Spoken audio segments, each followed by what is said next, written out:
Welcome to the WazaMedia Podcast. WazaMedia is a digital marketing agency that believes in the power of storytelling. We show businesses and individuals how to communicate with laser focus in a media-saturated world. It is the year 2022. This is the first episode for this brand new year. And as we're starting the brand new year, it's also a good time to start thinking about launching your small business. And if you are, you definitely need to make sure if you're looking for an LLC, I highly recommend using Northwest Registered Agent. If you go to waza.media/Northwest, they will help you out with your LLC. They have great customer service, and you want to make sure your paperwork is good to go at the beginning of the year. So make sure you go to waza.media/Northwest. So today I'm happy to bring on the show for the first person to come on our show. We have Daniella Mestyanek Young. Daniella, thank you for being on the show today. Thank you so much for having me. And Happy New Year to you. It's a brand new year. Right back at you, but also it's 2022, as in a redo, right? I saw that meme. Yeah. For our audience, Daniella is a U.S. Army veteran. She is a TEDx speaker, and she's also the author of a new book called Uncultured. It is available for pre-order, and it is set to be released September of later this year. And we're going to talk more about that on this episode. So Daniella, we first met through Twitter. I believe it was for a mutual contact. I believe you were looking for a headshot, and I was able to help you with the headshot, and that stirred many conversations later. So I'm happy for the power of Twitter and for networking to help us get to know each other. Absolutely. I think only on Twitter can you put out like, I need these exact requirements for a headshot person in this area, and Twitter immediately was like, here's 3 options. Asking. So I love that. I love our community on Twitter. And of course, I love the headshot, which will also be in my new book. I'm so excited to see it on there. And I see it's on your website, which is great. And I see it on your platform. So looking good. And I saw the reactions to it too. It looks like a very positive sentiment. So it sounds like it was received very well. I think, it's been received very well so far. So it's going to be an interesting journey. But it's a good book. It's a good headshot. So hopefully people will buy it. And it's a brand new year. And if you need a headshot, we'll talk more later on that too. So, but Daniella, before we start talking about why you're here and our main conversation with your book and also community building with a particular community that you've cultivated over the years. Can you tell us a little bit about your story? Absolutely. So I should start out by saying I'm from nowhere. How exactly do you become from nowhere? Well, I was born in a religious cult called the Children of God, and I was a 3rd generation member, which in my case means my mother was born and raised in it, and at 14 was impregnated with me. And for those who do not know, the Children of God is known as a religious sex cult. And that's because a lot of our beliefs or their beliefs got into the realm of telling people how to have sex. And then it got very negative from there, as they do. And I grew up in that world. I got away when I was 15. I basically think of it as immigrating to America, even though I had an American passport, but I was not born in the US, and I was dropped off in Texas with $0 and a passport and a social security card, and to put my life together. And so, I ended up doing high school and college and then commissioning into the military. And if you ask me why I did that, you would get a completely different answer at different phases of my life. but ended up in the military. I was an intelligence officer, and I was also got to be one of the women that volunteered to do the first deliberate ground combat operations. If you're watching the video, you can see the only thing we got was this 40-hour certificate of cultural sensitivity training, which I always say I appreciate as much as any Bronze Star, and got to be a part of this cool thing that made history for women and ended up eventually helping to gender desegregate the military, which is something I'm very proud of. But also throughout my whole time in the military, I was noticing these group dynamics that were surprisingly similar to a lot of the group dynamics that I grew up with. And in the end, in the prologue of my book, there's this line where I say, I was born a soldier, because that was part of the concept of my early life from birth was the children of God is God's army. We are here to prepare the world for the end time. And so when I get into basic training, my first thought is, oh, I just joined another cult. And veterans always laugh when I say this, right? Because they completely get it. And throughout my whole experience in the military, it was that, right? It was noticing the underlying group dynamics throughout all of it. And of course, being a woman in the military, you're this other all the time. So you notice those group dynamics even more strongly. After I left the military, I ended up doing some security work, some entrepreneurship, some business consulting, and eventually I figured out the way that I wanted to tell my story, and the way that it wasn't really, so Uncultured is a memoir, which is to say it is me, it is my coming of age story through my eyes, but it's really about group behavior and group dynamics and cult think. And I think everybody in America gets that we are living in an increasingly polarized world every day. And so I've tried to wrap all of that into this one very, well, let me just say it has cults and war and murder suicides and some good moments too. All the elements that you need for a great book, right? Exactly. Storytelling, right? And that's what we're all about here at WazaMedia, is really about leveraging your story, because you never really know who might be affected or may be able to relate with it. And I think that is one of the big powerful things about storytelling, is finding that relatability. And you have an amazing background and a very unique story and perspective. You talk about the cult that you were born into, and then finding and how the military can influenced more on how life was like living in probably another cult. And having been a veteran myself, I could see and laugh the same way that you mentioned some of the other service members that you mentioned, that because there are some things that the military does that does seem very cultish in the way that they practice.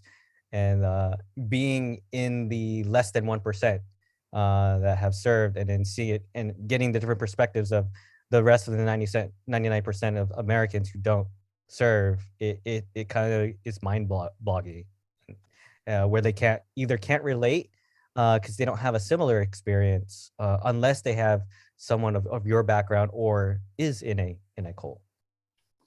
Yeah, the interesting thing I always like to point out to people is that scholars of new religious movements don't actually use the word cult, because the word cult is so pejorative that as soon as you call something a cult, the conversation ends, right? It's kind of like when you call someone a racist, then they no longer listen to you. And so you can't sort of get them to realize the things about their behavior that have been programmed into them. And so when I say cults, or when I talk about the army as a cult, I always want people to understand that I am not making a judgment call.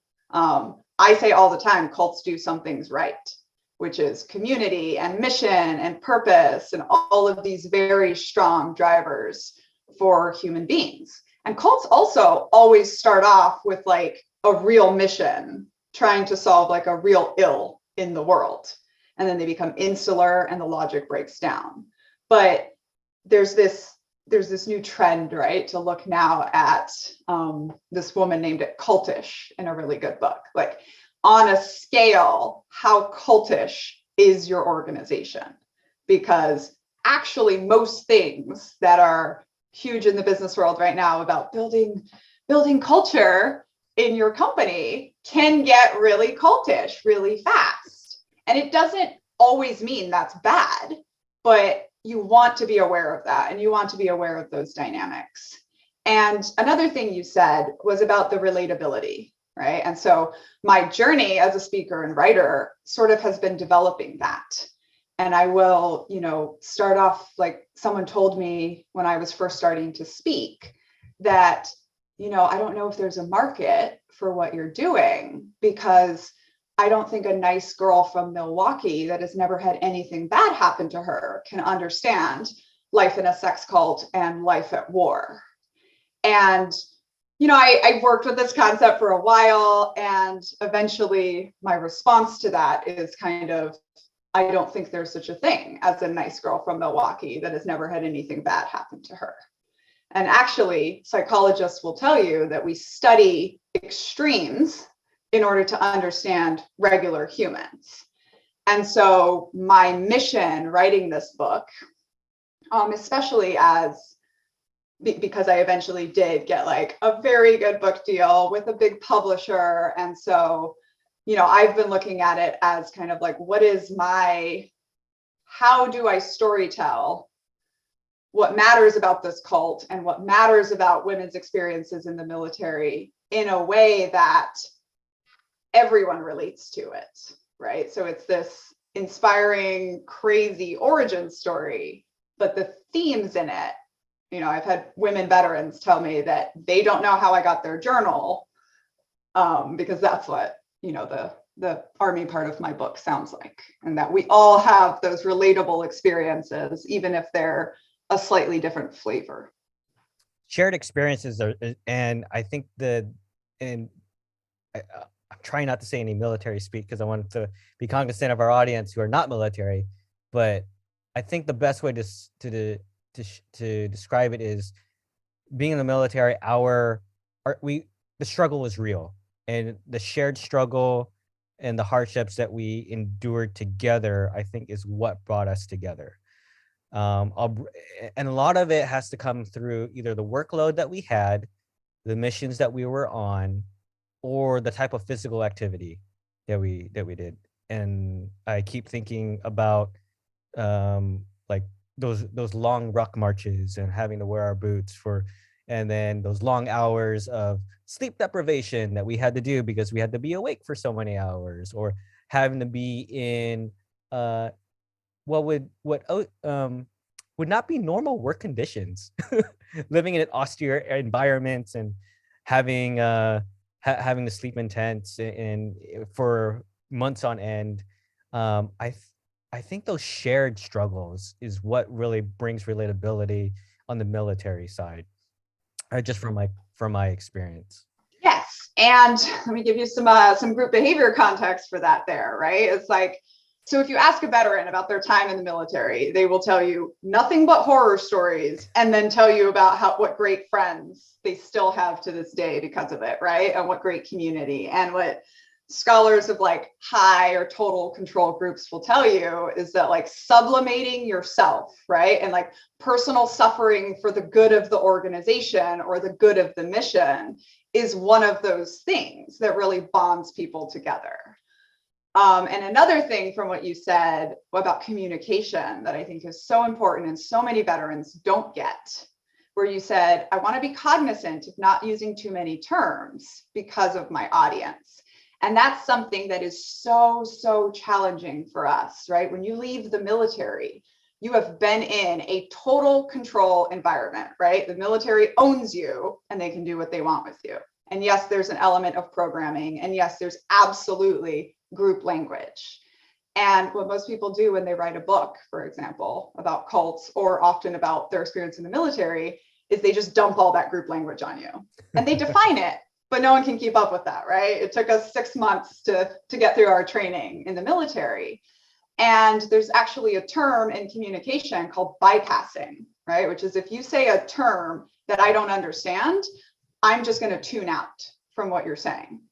I experience this a lot because sometimes I mix up my Spanish and Portuguese words. And so one of the things I've done in the book, and one of the reasons I actually wrote the book with 2 civilian women, was because I wanted to take away all that group language and all that terminology and just paint the scene for you in story, right? To the point that sometimes I even changed like the way it would have actually been said out in combat, because nobody's going to understand what that lieutenant up front yelled. And so I'm going to give it to you in normal human terms.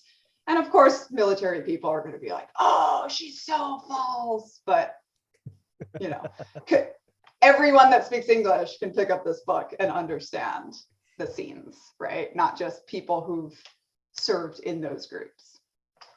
And that way it makes it more relatable for everyone. I think that's great. I definitely had to go through, I almost had to learn through my veteran transition, definitely had to go through almost like a language course, how to speak like a regular civilian. Yeah, and this is one of those things, you know, because I'm in these groups of like cult survivors and also veterans. And I say I haven't found one thing that applies to one group that doesn't apply to the other group. But, you know, I'll see cult survivors who will not hang out with anyone else from the cult because they think it's so negative and they just want to move on. And then I see veterans often who don't really have friends or hang out with anyone who's not a veteran. And the problem with both of those is like you're not learning to translate your experiences, right? So if you don't, maybe your experience in the military was so traumatic that you don't want any other veterans. But we psychologically, we have to have these reminders that it was real, right? That crazy thing we went through was real, and that these feelings that we still have from it in our current lives are valid. But then we also need to have close friends who have no idea what we're talking about, so that when we say something like too easy, they're like, that's weird, you know, and they can point out the things to us, right? That is our code language for our group that exists for a very important reason when we're in the group. But when we're outside the group, it's so hard to even remember what it was like outside the group. And to be honest, it's a really important thing in looking at organizational dynamics and culture, is that like most people don't listen to their new people because they're like, well, you just don't get it. You just don't understand our line of business. You don't understand our culture. But studies actually show that you only get a matter of weeks sometimes before your new people are basically so programmed into your culture that they can't even notice the things from the outside. Which I had a colonel who ran basic training once tell me, and that's exactly why basic training is 10 weeks long. All they need is 10 weeks to program you and make you a completely new person. And as you said, you learn a completely new language. I want to do a pass from the veteran side to seeing applicability. And you mentioned earlier about corporate culture. And I know there's a lot of, from my observation, seeing how corporate culture has changed with the dynamics of telework, and there's just so many dynamics that have changed in the last 2 years, related to the job market with the Great Resignation that's still currently going on, and how businesses and corporations are saying that they value their employees, and and then there's a recent article about how one company lays off 900 people via a Zoom call. When you know, they talk about, you know, your employees are family, and we can't do the job without you, and we love everyone, and then something like this happens. Are there dynamics from what you've seen and experienced that can be related into how corporate culture is currently today? Yes. Okay, so first of all, you know, an important thing to understand about corporate culture at large, right? Like the industrial era was defined by machinery, right? And if every piece of the machine is the same and functions very, very smoothly, then that's the best outcome, right? And we assume that's the best outcome, just like we assume men are the best at war. And so if they're all the same, like we assume that's what you need in war, right? We assume that's what you need in business. And whether people realize it or not, the entire way we do management, which is a technology, is based on profit first, not people first. And it's based on this idea that similarity and ease is what works best. Of course, in the information age, we are starting to realize that, like, oh, maybe everybody being different creates friction. The friction creates energy. The energy gets us further, right? And so it's actually very interesting in studying organizational psychology, because business leaders want to be people first and they want to be values first, but they tend to only make decisions on data. And most of the data that we get is still based on sort of the industrial system of management. So that's the first thing. I actually think that COVID is going to be excellent for culture and for people first, right? If you just think back to 2019, when like so many businesses were saying that people can't work virtually, like it's impossible, can't be done. And now here we've found out that at least 50% of jobs can be done, right? And I'm just watching, excited. Like this is the most exciting time to be studying group dynamics, because it's like, how are businesses going to get people back in the offices? And why would you even want to? It costs $5,000 to set up an employee's at-home office one time. It costs about $18,000 per year to keep employees in the office. So I think there's these super fundamental things that are shifting. But sorry, to sort of more directly answer your question, I think that for businesses, right, most of them, no matter how much we talk about it, most of them have not done values, right? And like if you ask an employee, what are your values? You know, if you ask my 6-year-old, what are our family's values? She will tell you, be smart, be kind, and keep an open mind. If I walked into Microsoft and asked them what their values were, any random employee, like I bet they couldn't give me a list of just like 3 to 5. And the reason that matters, right, is because we started doing this with my daughter when she started kindergarten. And it only took 2 or 3 weeks for her to come home and report her day to us in terms of values. So, mommy, this is what I did today that was smart. This is what I did today that was kind. This is what I did today that was open-minded. And the reporting and reward system is what drives the culture, right? So you can say all day long that our number one priority is X. Like I used to work in Microsoft loss prevention retail, right, in the stores. And they would say, we care about employee life safety, not theft. But when the general manager would walk in, he wouldn't ask the clerk, hey, what would you do if a live shooter came in right now? He would ask the clerk, hey, what are your shrink numbers? What are your loss numbers? Right? And so when what you're saying and the reporting that you require don't match, it's never going to change. And that's exactly what we see in the military with sexual harassment and assault. When they wanted to get rid of DUI culture, they did it extremely quickly by changing the reporting and reward system. And somehow they continually say that they can't. Everyone's baffled at how to, get at rape culture, right? Or change this culture. And it's really just comes down to like, what is your rewards and punishment system? And how does that actually back up the values you say you have? The actions spoke louder than the words that they communicate or intended to communicate. Yeah, every time. Every time. It's just the way the world COVID has changed the world and how it's operated. Cultures are changing, and I think there's going to be. You mentioned it earlier that some businesses are trying to get people back in the office. Some are going back and forth, and I saw an article that Google, I think Apple is indefinitely letting their their employees work remotely. And there's one school of thought reading through the Reddit threads about, and this has to go with a sideline in which in people feel safe when they're able to express their struggles anonymously online through places like discussion boards like Reddit. And so one Reddit thread talked about how getting back to the office is really just trying to get the boomers to have more micromanagement in the office where someone can just look over my shoulder, and I'm just thinking about, what is going through this post, this person it seems to be a sense of lack of trust in his supervisor or her supervisor's ability in order for this person to do their job.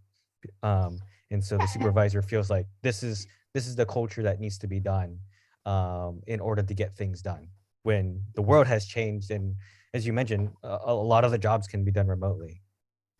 Yeah, and that's exactly what it is, right? It's power and control and all of these dynamics, which again is this industrial system. And there was actually a cool study done because people say all the time, oh, well, when people work from home, they just work for like 2 to 4 hours, they're not doing a full 8-hour workday. And so this study showed very, very clearly that people in the office work about 2 to 4 hours a day.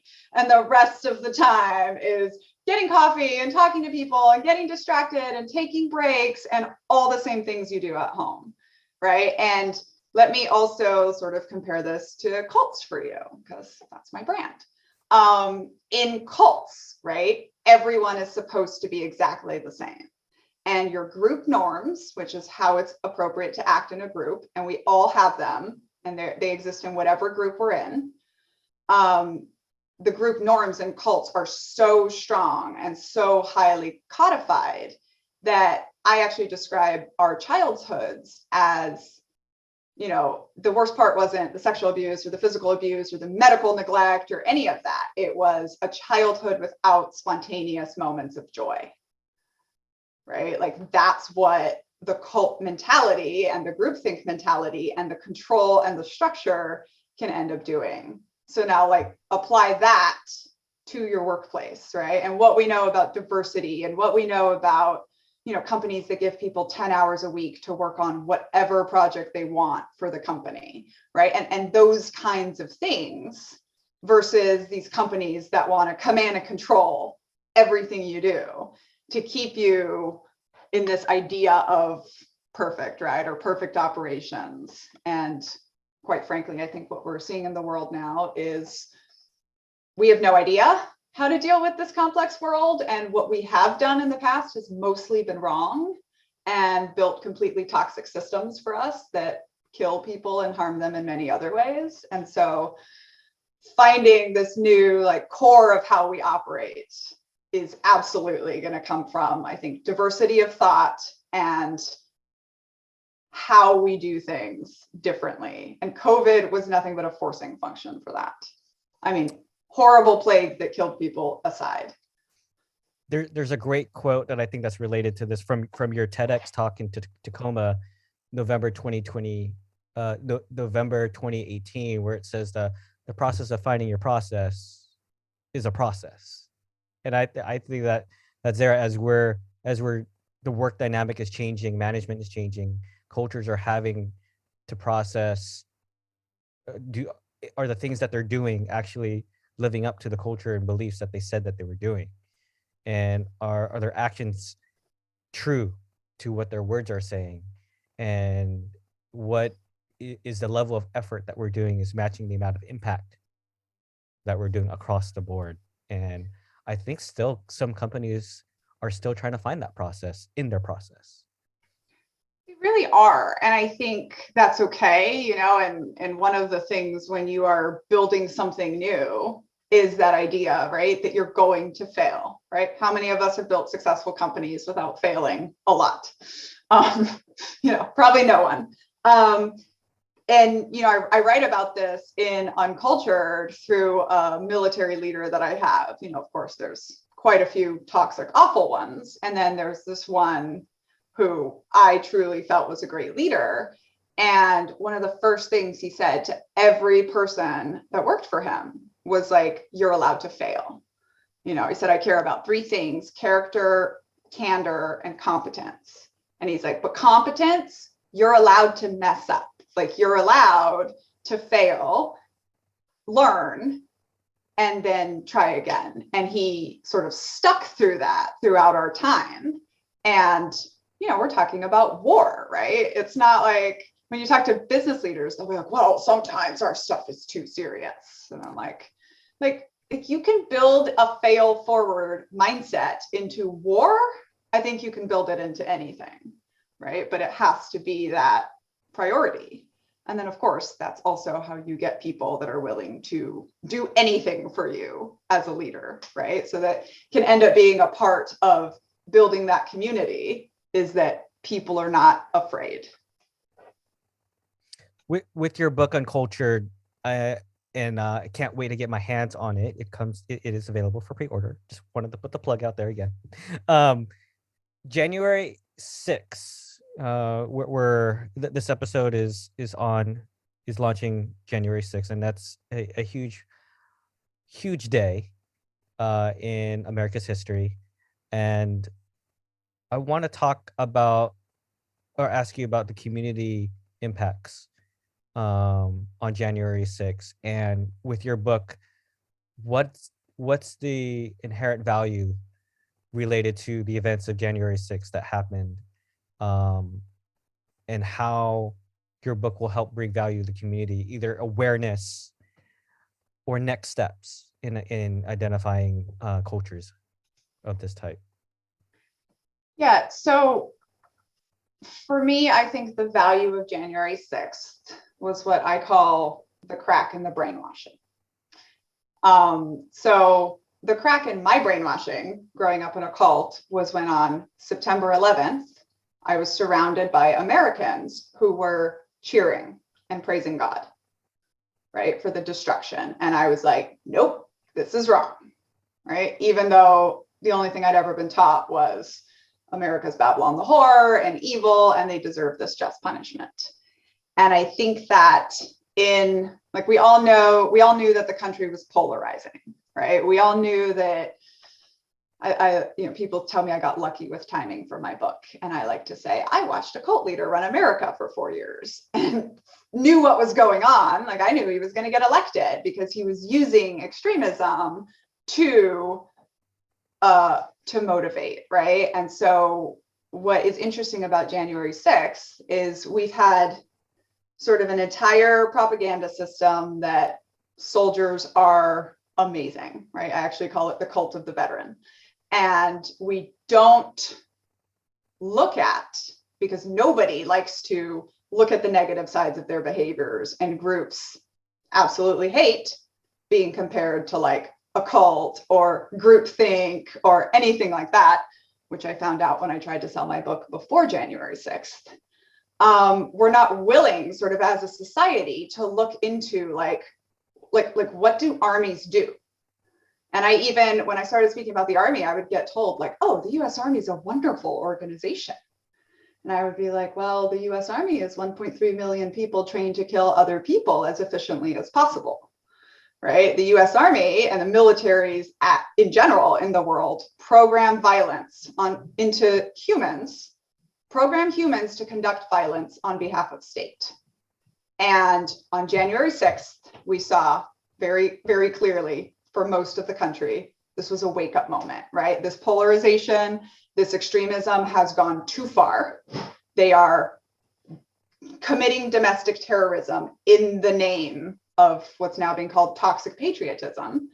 And over 20% of them are veterans, right? Which is a much higher percentage than should be represented in the population, right? It should have only been about 12-ish%. For it just to be a cross section of America. So I think, all that coming together is like January 6th has shown us that this sort of ignoring of programming, ignoring of our culture and all of the things that are going on, right? Nobody in politics is willing to compromise because they'll lose. right? So all of our systems are kind of set up to where they're failing now. And January 6th made it very obvious that we are living in completely different countries. And we are, how do I want to say this? Like, it's so easy to look at people with different belief systems and just be like, well, obviously they're wrong. Obviously it's crazy, which is the other thing I get told all the time. Well, obviously cults are evil. And the first line of my book is the first rule of cults is you're never in a cult, right? And I think for Americans, we're so polarized that it's so easy to just be like, oh, whoever's on the opposite side of me, they're wrong, and it's obvious. And then we see American citizens storming the Capitol. And people, I think, really finally see that, like, no, it's not obvious, right? Like, I think almost everyone in America has lost family members now to QAnon, which is being called the world's first super conspiracy. And so this dynamic that used to be very rare amongst cult survivors, where you lose family over ideology, you know, cult survivors, LGBTQ community, other kinds of marginalized communities. And now that's going on just at scale everywhere, which makes it a great time for me because people are really trying to figure out group dynamics. So as these conversations are stirring and have become more prevalent, not only on social media, it's been talked on talk shows, it's in the media, you've got a book related to it. How are you connecting with those who are who are seeing the same things that you are doing and trying to make, bring more awareness that this is going on, and how can we work together to take whatever next actions are needed? Yeah. So from my side, it's the storytelling, right? And it's the, so for example, a big theme in my book is the way women in the military essentially meet every definition of an oppressed class that, sociologists or group psychologists would study. And the question always becomes kind of like, well, why don't we do anything? Why don't we care? And what I found out was it's the lack of storytelling, right? So can you picture the life story of a woman veteran who's nationally famous? Right? Like we all have like Dick Winters or, Alan Cash, or like men that we can picture, but not women. And so, and this applies, across the board, but it's like the lack of our storytelling. And this has been such a big thing for me, where for years, I told myself, I can never have friends. I can never have a community because I'm so different. I'm so messed up and everything about me is so different. And that makes sense. I grew up in a cult. Of course I'm so different, right? But when I actually started being willing to tell my story, which I was lucky to have a friend tell me to get over myself. I'm not as different as I think I am. And I love to say that to people now. But that ability, right, to tell our stories is where we realize, like when you read my book, you're going to find things that you've been through in your life. Because for sure, you've been an other, right? For sure, you've been in a total control group. And so when we tell our stories in communities, we find that the thing that we thought was unique to us, other humans experience that. And then when we start telling those at scale, we can actually change the culture, right? So I fully expect people will put down Uncultured and say, oh my God, is this what life is like for women in the military? And then, civilians can demand, and often do demand, that the military changes.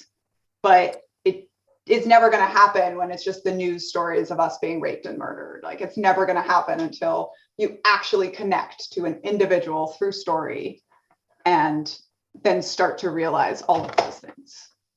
The first person that came up to mind when you asked that question about women veterans and their stories, the first person was Senator Tammy Duckworth. She's a combat veteran. She's lost full function of both her legs. And there's, if I remember the video, because I'm going off memory, the service member was looking at an increased service connection than hers. And it's just really, from a veteran community, and having been in our working in Army medicine as a previous life before I switched over into the public affairs realm, and just seeing the dynamic here, that was my first understanding of who she was. And I got to dive in a little bit more about her service history and what she's doing now, and how the work that she did with the VA, and now she's being back in the senator role. And so she was the first person that popped in my mind from that viral video. That was, it was just, I think it was just a minute long, maybe even less than that. But seeing that made an impact to me for someone that I didn't know, and this was years ago that I first saw it. But I agree, the storytelling needs to be done in order for your message to be heard.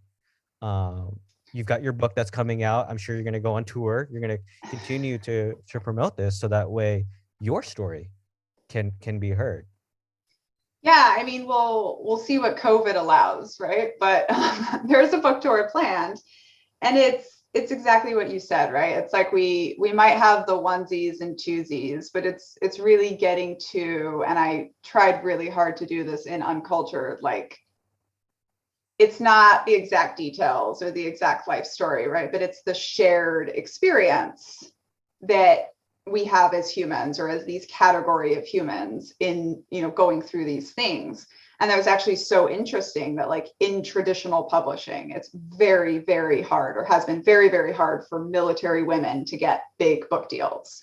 And so there's kind of this attitude that, like, well, nobody's interested in reading about military women except other military women, and that's just not enough.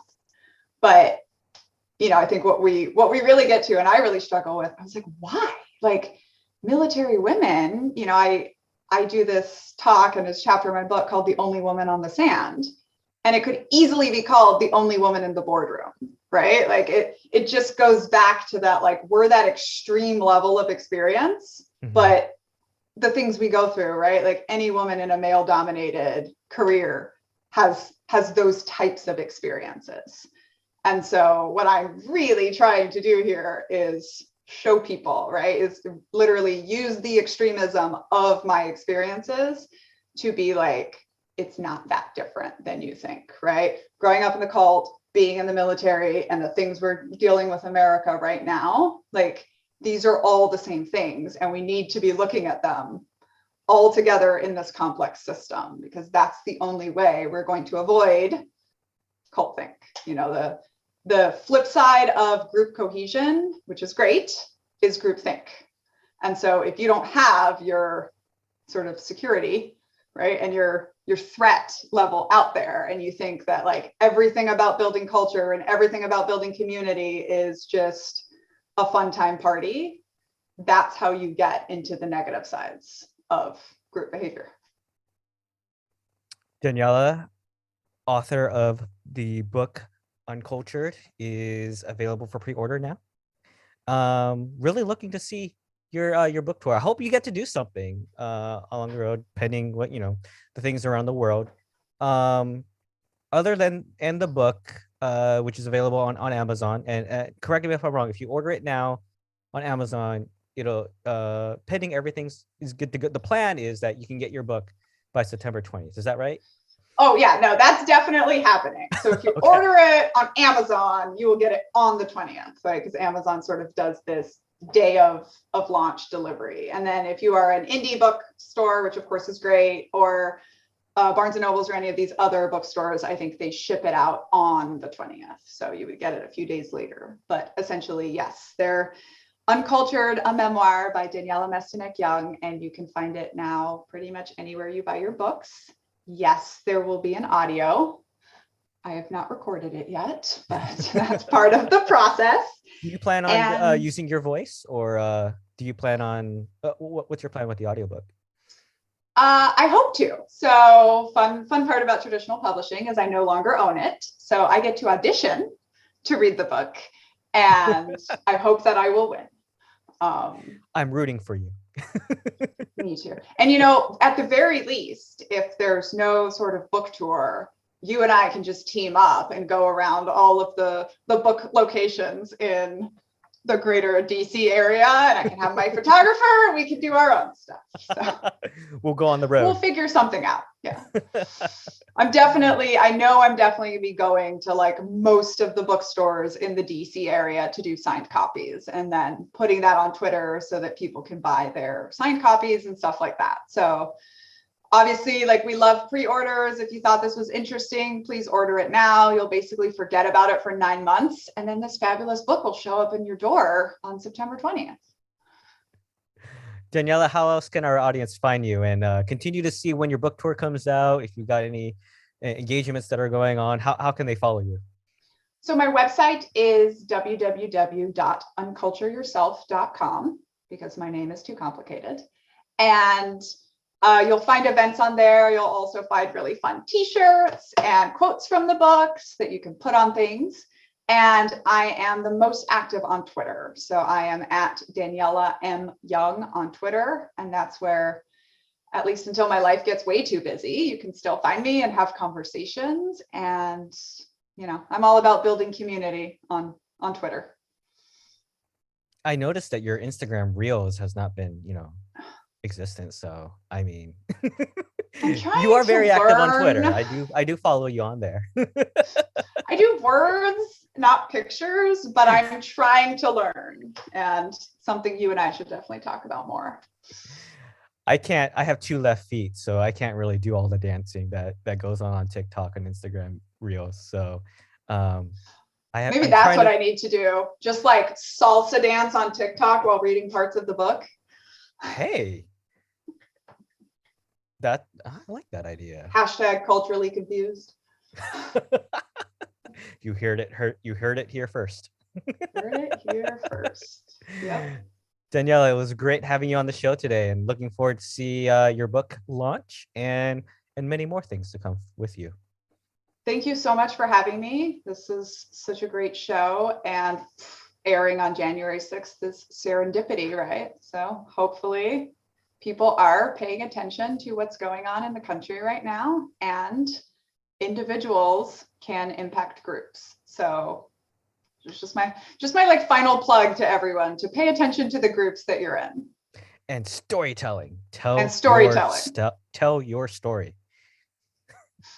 Telling the stories of your group outside your group is also a really great way to find out that your group's a little crazy. So, when you tell a story and people are like quiet and they don't know what to say, and you're like, oh, but come on. That's how you figure it out. So storytell.